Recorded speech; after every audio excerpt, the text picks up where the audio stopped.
if you're looking for a new iPad, we know that the iPad Pros are going to be updated with OLED fairly soon because there's been a ton of rumors about it. And I think that we're probably going to get those in the first quarter of 2024. Correct me if I'm wrong about those dates, but I think that was Ming Chi Kuo that said that. But you don't want to shell out the money for an iPad Pro, let's say, because let's be honest, like who actually needs an iPad that powerful? Well, if you don't mind waiting a while, and it will be a while, it appears as though OLED is also coming to iPad Air and iPad Mini, which I actually find hard to believe. Like an OLED screen? That's a very premium screen experience coming to iPad Air and iPad Mini. But apparently that is what's going to happen on Friday.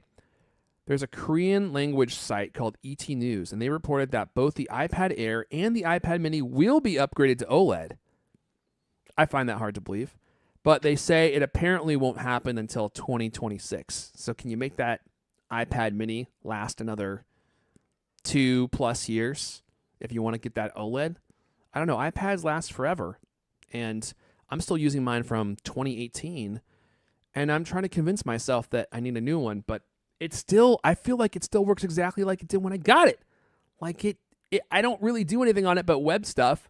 And if that's all you do on your iPad, then they kind of last forever. Looks like you're about to say something clever, Lewis. What's that? I was just going to say, I got an iPad 4 released in 2012. Still works really? great. Use it every week. Isn't that the iPad HD? Isn't that what they called that one? I don't know. I think it is. Called. I think that is the iPad HD. I think it was the first one that I think it was the first iPad that our household ever had. I bought it for the wife.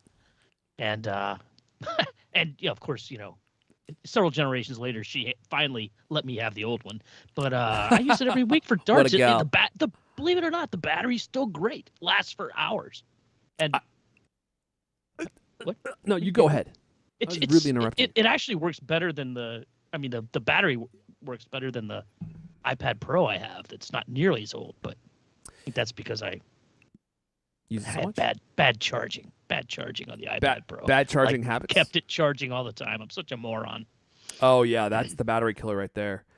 I'm still using 2 iPad 2s. And that's what I'm letting my kids use. Yeah, they have 2 iPad 2s. They're terrible, man. They are truly awful at this point. It takes forever to do anything. Nothing ever wants to load. Lots of apps aren't available. Most apps are not available, but my kids don't care. They don't even notice that it's slow. And every once in a while, they'll come out to me and they'll be like, "This app just stopped working." So I have to double click the home button, right, and quit the app. That's actually the only reason why I want new ones, is because my kids are always bugging me about how their iPad is frozen. And I'm so tired of having to fix it for them that I almost want to buy a new iPad just for that reason. But my wife keeps trying to convince me we don't need another one. Let's hear. Betty Rice from the chat. I have the iPad Pro M1. I run Morpholio, PDF Expert, SketchUp. I can remote access my Windows computer. What a gal. Remote accessing her Windows machine from her iPad. I do the same thing, and I'm truly impressed that you like to do that. It's a beast, and I feel like there's no reason for me to upgrade right now. Yeah, and M1 especially. Dude, I mean, talk about overkill. That's the problem with the iPad Pros.